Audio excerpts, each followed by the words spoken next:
सगळ्यात महत्वाचा विषय जलयुक्त शिवारची कामं मंजूर होऊन टेंडर झाले, 1 वर्ष टेंडर ओपन झाले नाही, 88 काम. काही मला नाही माहिती, ओपन केली पाहिजे. दुसरा मुद्दा तुम्ही सांगताय टंचाईचा जो विषय आहे हे राजकारणचा विषय नाही आहे. कृपया हे सगळ्यांनी समजून घ्यावं, हे राजकारणचा विषय नाहीये. मी इथे राजकारण करायला आलेली नाही. मान पंचायत समितीत टंचाई बैठकीत खडाजंगी, अनिल देसाई आणि CEO याशनी नागराजन आमने सामने. मान तालुक्यातील भीषण पाणी टंचाईच्या पार्श्वभूमीवर आयोजित करण्यात आलेल्या आढावा बैठकीत जिल्हा परिषद सदस्य अनिल देसाई आणि जिल्हा परिषदेच्या मुख्य कार्यकारी अधिकारी याशनी नागराजन यांच्यात जोरदार शाब्दिक चकमक उडाल्याने बैठकीचे वातावरण काही काळ तापले. टंचाई व्यवस्थापन, टँकर पुरवठा आणि प्रशासनाच्या कार्यपद्धतीवरून ही तानाताणी झाल्याचं समोर आले आणि पूर्ण बैठक न होता थेट CEO मॅडम यांनी काढता पाय घेत मीटिंगमधून निघून गेल्या. मुख्य कार्यकारी अधिकारी याशनी नागराजन यांनी बुधवारी मान तालुक्यातील टंचाईग्रस्त भागांचा दौरा करण्याबाबत एक पत्र काढलं. त्यानंतर मीटिंग रद्द केल्याचं पुन्हा एक पत्र काढलं आणि शेवटी अचानक मीटिंग होणार असा आदेश देत पदाधिकारी यांना अंधारात ठेवून स्वतः अधिकाऱ्याबरोबर पाहणी करून टंचाईच्या बैठकीत त्या उपस्थित झाल्या.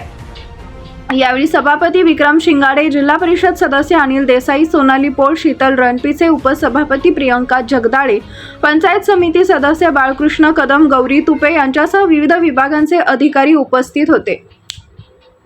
बैठकीत बोलताना याशनी नागराजन यांनी प्रशासनानं टंचाई कमी करण्यासाठी विविध उपाययोजना राबवल्याचा दावा केला. 2 वर्षापूर्वी 84 टँकर सुरू होते, आता तो आकडा 17 गावापर्यंत कमी करण्यात प्रशासनाला यश आलंय. केवळ टँकरवर अवलंबून न राहता इतर पर्यायी उपाययोजनाही राबवण्यात येत आहेत असं त्यांनी सांगितले. मात्र प्रशासनाच्या कामकाजावर नाराजी व्यक्त करताना जिल्हा परिषद सदस्य अनिल देसाई यांनी थेट अधिकाऱ्यांवर निशाणा साधला. पदाधिकारी आणि अधिकारी ही प्रशासनाची 2 महत्त्वाची अंग आहेत. प्रशासक राज संपले असून लोकशाही सुरू झाली आहे. टंचाईसारख्या गंभीर प्रश्नावर राजकारण करणाऱ्या तुगलकी प्रशासनाचा निषेध करतो अशा शब्दात त्यांनी प्रशासनाला फैलावर घेतले. देसाई यांनी आंधळी परिसरातील जिहे कटापूर योजनेचं पाणी 4 ते 6 महिने सुरू ठेवण्याची मागणी केली. तसेच आंधळी, ढाकणी, राणंद, जाशी आणि पिंगळी तलाव भरून ते पाणी पुरवठ्यासाठी राखीव ठेवण्याची मागणीही त्यांनी केली. जलयुक्त शिवार अभियानातील मंजूर कामं अद्याप पूर्ण असल्याचा मुद्दाही त्यांनी उपस्थित केला. सभापती विक्रम शिंगाडे यांनीही प्रशासनावर प्रश्नांची सरबत्ती केली. आम्ही पाहणी केलेल्या अनेक ठिकाणी एकही टँकर दिसला नाही.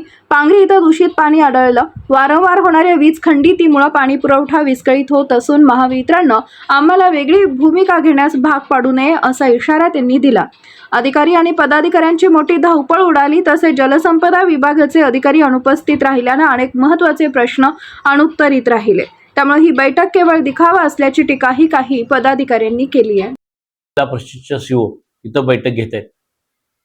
आपण बघतोय, मला सगळ्यात याचा खेद आहे की आता या जिल्हा परिषद पंचायत समितीमधलं प्रशासक राज्य संपून नवीन लोकनियुक्त सदस्यांचे आता कारभार सुरू झालेले आहे. म्हणजे लोकशाहीचा कारभार सुरू झालेला आहे.